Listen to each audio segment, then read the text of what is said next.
Chapter 70। Vihaan का नाम सुनकर राघव परेशान हो गया। वही सिया ने फ़ोन रखने के बाद उसकी नज़रों से बचते हुए कहा, मुझे पता है कि मैं क्या कर रही हूँ। राघव चुप रहा, बस उसे ठंडी नज़रों से देखता रहा। वही सिया बिना ऊपर देख भी उसका गुस्सा महसूस कर रही थी वह जिसकी, लेकिन फिर भी बोली, बहन अलर्ट है उसे, पर कुछ भी कर पाना आसान नहीं है, मुझे कोशिश करनी होगी। क्योंकि वह जानती थी अगर वह विहान के खिलाफ जीत गई तो शौर्य के चंगुल से भी बाहर निकल सकती है, जिसे हैंडल करना बहुत मुश्किल था। इस पर सोते हुए उसने कहा, उसके पास 3 साल पहले हुए कार एक्सीडेंट का सच हो सकता है। एक्सीडेंट? राघव ने कहा, क्या तुम उसे एक्सीडेंट की बात कर रही हो जिसने तुम्हें 3 साल पहले जेल भेजा था? जिस पर सिया ने हाँ में सर हिलाया। दोनों एक पल के लिए चुप बैठे रहे। फिर राघव ने अचानक कहा, जिसे वह एक्सीडेंट किया वह काव्या थी, है ना? ये सुनकर किया का चौंक कर उसकी ओर मोदी और कुछ देर रुकने के बाद उसने पूछा, तुम्हें कैसे पता चला? जिस पर राघव ने नाराज होते हुए कहा, मल्होत्रा फैमिली कितनी क्रूएल है। ये कहते हुए राघव की आवाज़ ठंडी थी। उन्होंने एडेप्टिव बेटी की सेफ्टी के लिए अपनी बायोलॉजिकल बेटी को सजा दिलवा दी। सियानी इस बारे में कभी किसी को नहीं बताया था, यहाँ तक कि दादी को भी नहीं। उसे लगता था कि वह इससे बहुत आगे बढ़ चुकी है, लेकिन राघव की आवाज़ में गुस्सा सुनकर जिस तरह से उसने उसका बचाव किया, उसके अंदर रिवेंज की फीलिंग को और भी बढ़ावा दे दिया। राघव ने सिया से पूछा, मुझे बताओ, उन्होंने तुम्हें कैसे मजबूर किया? सिया उसे काफ़ी देर तक देखती रही। उसे उम्मीद नहीं थी कि वह सब समझ लेगा। वही राघव ने उसके थॉट्स को पढ़ते हुए कहा, मुझे नहीं लगता तुम इतनी पागल थी कि उनकी बातों में आ गई। नहीं, मैं सचमुच पागल थी, सिया अपने खुद पर हंसते हुए कहा। फिर एक आखिरी सांस लेकर उसने अपना पास्ट बताते हुए कहा, काव्या से पहले मुझे अपना ड्राइविंग लाइसेंस मिल गया था। मुझे नहीं पता था कि उसकी जलन थी या कुछ और, लेकिन उसे दिन लाइसेंस न होने के बावजूद उसने गाड़ी चलाने की इज्जत की। हम दोनों कर में थे। वह जिद्दी थी और फास्ट ड्राइव कर रही थी। वो बार बार स्पीड बढ़ाए जा रही थी। मैंने काफ़ी रोकने की कोशिश की, लेकिन वो सुन ही नहीं रही थी और लास्ट में गाड़ी से एक्सीडेंट हो गया, जिसमें एक आदमी की मौत हो गई। हम डर गए थे। मुझे उसके लिए बहुत डर लग रहा था कि अब उसके साथ क्या होगा, लेकिन लास्ट में उसे एक्सीडेंट की कीमत मुझे चुकानी पड़ी। उसने फिर से गहरी सांस ली और आगे कहा, एक्सीडेंट के बाद कबीर मेरे पास आया कर मल्होत्रा परिवार की थी, और क्योंकि उसमें सिर्फ काव्या और मैं ही थे, इसलिए उसने मुझसे कहा कि मैं पुलिस को बोलूं कि गाड़ी में चल रही थी। उसने कहा काव्या के पास लाइसेंस नहीं था और बिना लाइसेंस के गाड़ी चलाना एक क्राइम था, लेकिन मेरे पास लाइसेंस था, इसलिए मुझे सजा नहीं होने बस कुछ अमाउंट का फाइन भरना होगा। उसे समय मेरे दिमाग में बहुत उथल पुथल चल रही थी। मुझे समझ नहीं आ रहा था कि वह क्या कह रहा है, लेकिन मैंने उसकी बात मान ली। बाद में मुझे पता चला कि चीज़ इतनी आसान नहीं थी। काव्या ने जिस आदमी का एक्सीडेंट किया वह कोई नॉर्मल आदमी नहीं था, और यह कोई ऐसी बात नहीं थी जिसे फाइन भरकर डाला जा सके। फिर कैसे हुआ? और तब तक मैं अपने होश में आ चुकी थी और मैं आप और उन लोगों का साथ देने से मना कर दिया, लेकिन कबीर ने मुझे कहा कि स्टेटमेंट चेंज करना भी एक क्राइम है। फिर उसने मुझे दादी को लेकर धमकी दी। उस समय दादी की तबीयत ठीक नहीं थी और उन्हें सर्जरी की ज़रूरत थी। मेरे पास इतने पैसे नहीं थे कि मैं उनकी सर्जरी कर सकूं। ये कहते हुए सिया की आंखों से आंसू बह गए, लेकिन चेहरे पर एक कड़वी मुस्कान थी। कबीर ने कहा, अगर मैं क्राइम अपने ऊपर ले लूं तो वह मेरी दादी के लिए बेस्ट डॉक्टर का अरेंजमेंट करेगा। उसने कहा, वैसे भी वो अब तक सारे सबूत मिटा चुका है। मेरे बचने का कोई रास्ता नहीं है। अब यही बेहतर है कि क्राइम अपने ऊपर लेकर बदले में दादी की सर्जरी करवा लूं। उसने प्रॉमिस किया था कि मैं जेल नहीं जाऊंगी। मैं अपनी पूरी ताकत मुझे वहां से निकलने के लिए लगा देगा, और मैं भी उसे पर विश्वास कर लिया। पर उस समय मैं बहुत छोटी थी, इतना एक्सपीरियंस नहीं था। मुझे लगा वो मेरा अपना परिवार है, मुझे ऊपर विश्वास करना चाहिए। लेकिन बस में एहसास हुआ कि मैं कितनी बड़ी गलती कर रही थी। राघव का चेहरा कलापद गया। उसका जबड़ा कस गया। उसे हमेशा से ही लगता था कि मल्होत्रा परिवार ने सिया के साथ कुछ तो गलत किया है, लेकिन वो इतने क्रूएल हो सकते हैं ये अंदाजा नहीं था। मैं बेवकूफ़ थी ना? सिया ने फिर एक बार कड़वी हंसी के साथ पूछा। नहीं, वो लोग बेवकूफ़ है। राघव न्यूज़ का हाथ मजबूती से पकड़ लिया और कहा, अब से कोई भी कभी भी तुम्हें परेशान नहीं करेगा। बेशक राघव ये शब्द हकीकत में बदले या नहीं, लेकिन उसके शब्दों ने सिया के मन को बहुत शांति दी थी। तुम्हें पता है, मैं जेल से बाहर आने के बाद उनसे दूर रहने का सोचा था, लेकिन एक बार फिर उन्होंने अपने फायदे के लिए मुझे विहान जैसे राक्षस के समाने धकेल दिया। ये कहते हुए सिया की आंखें ठंडी हो गई थी, क्योंकि पहले तो वह सिर्फ अपना नाम क्लियर करना चाहती थी, लेकिन आप मल्होत्रा परिवार ने हद पार कर दी थी। अब वह उन्हें इतनी आसानी से नहीं छोड़ेगी। राघव ने उसका हाथ थमते हुए कहा, डोंट वरी, मैं तुम्हारे साथ हूँ। नहीं, तुम नहीं, मैं ये खुद करना चाहती हूँ, सिया ने उसकी ओर देखकर कहा। मुझे ये काम खुद ही करना होगा।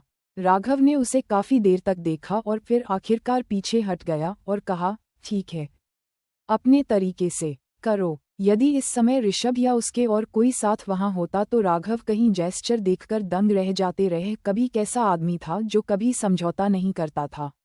वो बहुत कंट्रोलिंग था और अगर चीज उसकी कंट्रोल से बाहर हो जाती तो वो खुद बेकाबू हो जाता।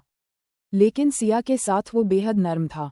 शायद राघव को भी खुद इसका एहसास नहीं था। बेशक वो सिया के सामने तो उसकी बात पर रही हो गया था, लेकिन वो इसमें अनकंफर्टेबल था। तभी उसने अपनी पॉकेट से ईयरिंग का एक सेट निकाला और उसके हाथ में रखते हुए कहा, इसमें ट्रैकिंग डिवाइस है और एक रिकॉर्डिंग फंक्शन। मैं बस तुम्हारी सेफ्टी चाहता हूँ, राघव ने सिया की आंखों में देखते हुए कहा। सिया ने जब उन छोटे छोटे डायमंड के स्टड्स को देखा तो उसे थोड़ा आश्चर्य हुआ कि इतने छोटे स्टड्स में ट्रैकिंग डिवाइस और रिकॉर्डिंग फंक्शन भी हो सकते हैं। वो उन स्टड्स को उलट पलट कर देख रही थी। उसकी दिलचस्पी देखकर राघव बोला, मेरा एक दोस्त इनमें माहिर है। अगर तुम्हें और चाहिए तो मैं तुम्हें कुछ लाकर दे सकता हूँ। सिया ने बिना किसी हिचकी चाहत के सिर हिलाकर हाँ कर दिया। वो लापरवाह नहीं थी। जो भी चीज़ उसकी सेफ्टी करती थी वो उनकी ना नहीं कह सकती थी। जल्द ही सैटरडे भी आ गया। राघव पूरे दिन उदास था। उसको उदास देखकर ऋषभ भी सेड हो गया। अगर उसे पहले पता होता कि उसे राघव का ये फेस भी देखने को मिलेगा तो वो पहले ही यहाँ से चला जाता। जैसे ही वह कुछ बोलने वाला था, राघव ने उसे रोक दिया। वहीं सिया विहान से मिलने पहुंची। विहान ने सिया को देखते ही कहा, आज तुम बहुत खूबसूरत लग रही हो। उसने देखा कि सिया ने आज थोड़ा मेकअप किया है और कुछ मिनिमल ज्वेलरी भी डाली है। अचानक उसकी नज़र सिया के कानों में जड़े डायमंड स्टड्स पर पड़ी। उसने पहली बार सिया के कानों में कोई ज्वेलरी देखी थी, ये समझते हुए कि विहान की नज़रें कहाँ टिकी है। सिया ने लापरवाही से पूछा, क्या यह अच्छी लग रहे है? राघव ने मुझे दिए हैं। राघव का नाम सुनकर विहान एक पल के लिए ठीक गया, फिर हंसते हुए बोला, सिया तुम क्या कहना चाह रही हो? उसकी आवाज़ से उसका चिड़चिड़ापन झलक रहा था। मुझे लगा कि अब तक तो तुम मुझे समझ गई होगी। अब विहान अपनी नाराज़गी और नहीं छुपा पाया। बहुत समय से वो अपने आप पर कंट्रोल किए हुए था। वहीं विहान के एक्सप्रेशंस को देखकर सिया ने परेशान होने की बजाय मुस्कुराते हुए कहा, इतनी जल्दी क्या है? जितनी ज़्यादा देरी उतना ज़्यादा मज़ा। राघव चतुर्थी पर था। उसकी बातचीत को अच्छी तरह सुन पा रहा था और वाहन ऋषभ भी सुन पा रहा था। उसकी आंखें अचानक से बड़ी हो गई। क्या मैं सच में ये सुना? क्या राघव सिया के खेल में एक बकरे से ज़्यादा कुछ नहीं था? उसने एक नज़र राघव की ओर देखा। उसके चेहरे पर नाराज़गी की बजाय वह शांत था। ये देखकर ऋषभ हैरान था। दूसरी ओर सिया के शब्दों ने विहान को कुछ पल के लिए शोक कर दिया। फिर उसे समझ आया, आखिर सिया कहना क्या चाहती है। तो तुम्हें इंतजार करवाने में ज़्यादा मज़ा आता है? नहीं, बिल्कुल नहीं, सिया ने सेड होकर जवाब दिया। लेकिन वो अभी मेरे कम का है। मेरे एक्सपेरिमेंट में अभी कुछ प्रॉब्लम्स आ गई है और उसकी हेल्प से बहुत कुछ आसानी से हो जाएगा। ये सूकर विहान ने कहा, तो तुम इसके लिए मेरे पास आ सकती थी। जिस पर सिया ने अपनी नज़रें उसकी ओर उठाई, लेकिन कहा कुछ नहीं, क्योंकि उसकी आंखों में विहान के लिए नफरत झलक रही थी। विहान ने हंसते हुए कहा, क्या हुआ? क्या तुम्हें लगता है मैं तुम्हारी प्रॉब्लम सॉल्व नहीं कर पाऊंगा? सिया मन ही मन हंसी, लेकिन एक्सप्रेशंस न्यूट्रल रखकर बोली, विहान मुझे लगता था हम दोनों एक ही टाइप है, इसलिए छोटी मोटी बातों में मत उलझो। फिर उसने हंसते हुए कहा, जैसे कि मुझे डाक नहीं पड़ता तुम कितनी लड़कियों के साथ रिलेशनशिप में रहे हो।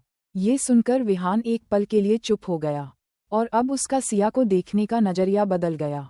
वो सचमुच अलग थी। पर फिर भी वो अशांत था क्योंकि अभी तक उसने सिया को तुच्छ भी नहीं किया था, फिर वो कैसे किसी दूसरे आदमी को उसके आसपास बर्दाश्त कर पाता।